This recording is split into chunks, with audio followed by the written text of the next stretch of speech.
Ezra Fernandez, the Information Officer for Operations, no, ng Office of Civil Defense 11.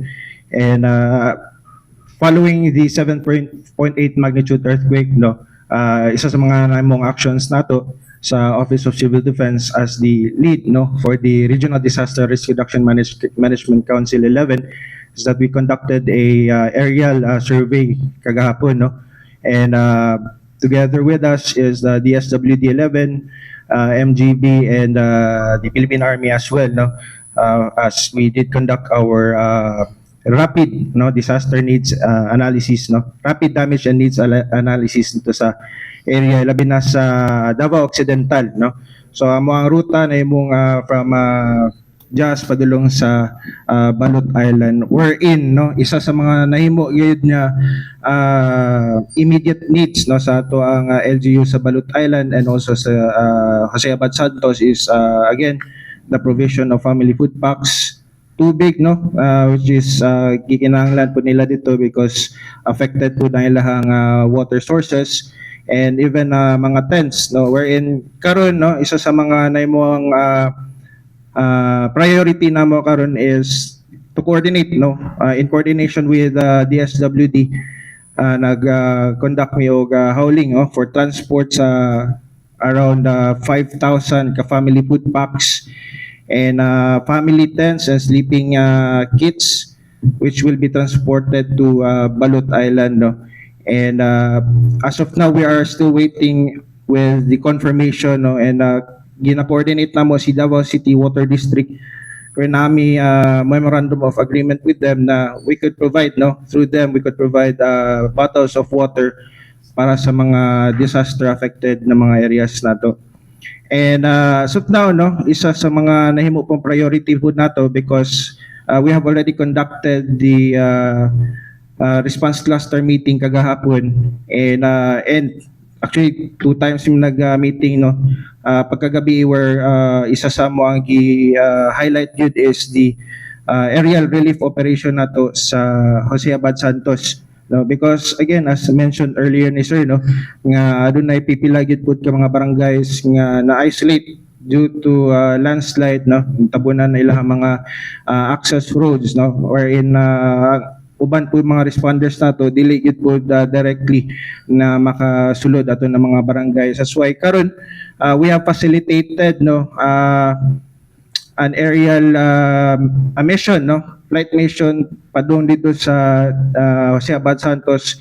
I think karon is ang schedule nila karong buntag, you know, ang paglupad wherein 15 kabuk personnel na expected na mo join nini from different agencies from Philippine Army, PDRMO Davao Occidental, and MDRMO Jose Abad Santos to conduct on foot, no, na relief operation, no. Ilahapod isa sa mga objectives nila nini is to check yun po, no, unsa pay mga panginahanglan dito sa area. Although gamay ra gyud pod ang ilang madala, no, na mga family food packs and tubig dito, but that would be an initial action gyud pod, no, para sa ilang mas maka identify pa, no, unsa pa mga priority needs nila as of this moment. So I will be presenting or proceeding as well with the data, no.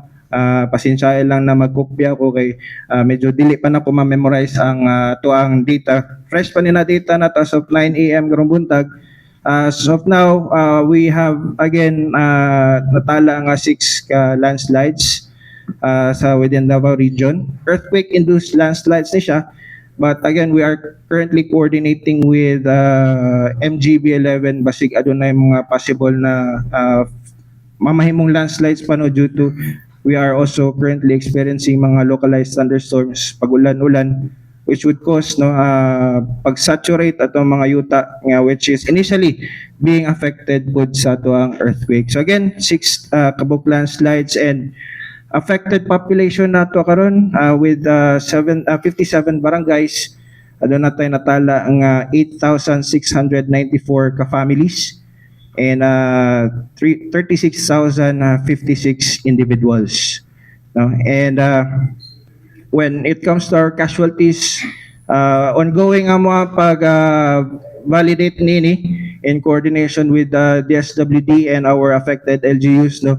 As of now, we have 12 deaths and 41 injured and 13 missing as of this morning. So as reported on the previous, no, 4 pa lang ni siya but karon 12 na, because as to the reporting namo kagabi with MDR mo Jose Abad Santos and PDR mo Davao Occidental, they have identified, no, pipila ka mga individuals nga sa just mismo, no. Dili lang ako ma-specify kung asa ni sila ng mga barangays, but these are 7 from Jose Abad Santos, upat gikan sa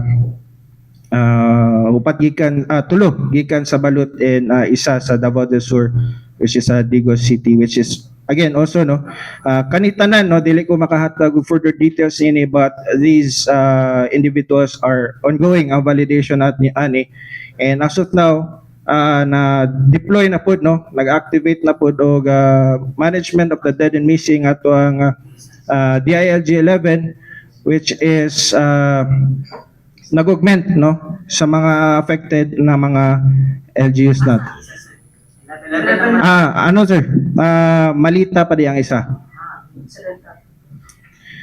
So as to the damaged houses, no, again ongoing validation na mo ni and coordination with the SWD 11 and DSUD, no. We have a total of 578 damaged houses, partially nini 40, and ang totally nini is 538. Totally damaged po.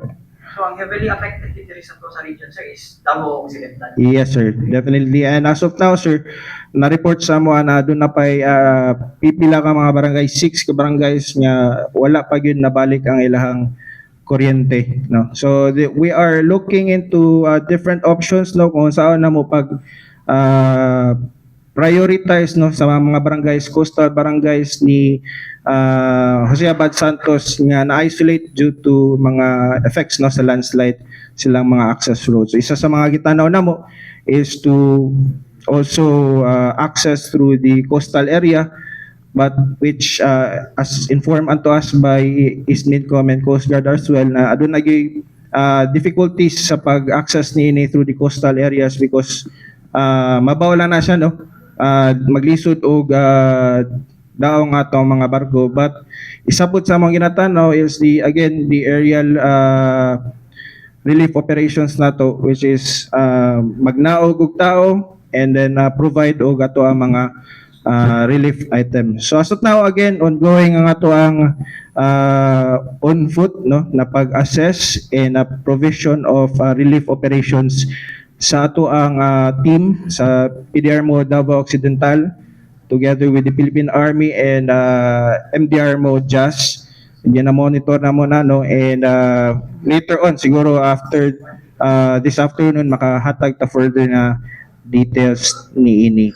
So as to the assistance being provided, no, karon we have monitored nga ang ato ang mga relief items pa lang na preposition sa Balut Island and uban pa ng mga areas, no, ang ginagamit karon, no. But rest assured that our relief items, no, na in coordination with DSWD will be delivered or transported within the day po.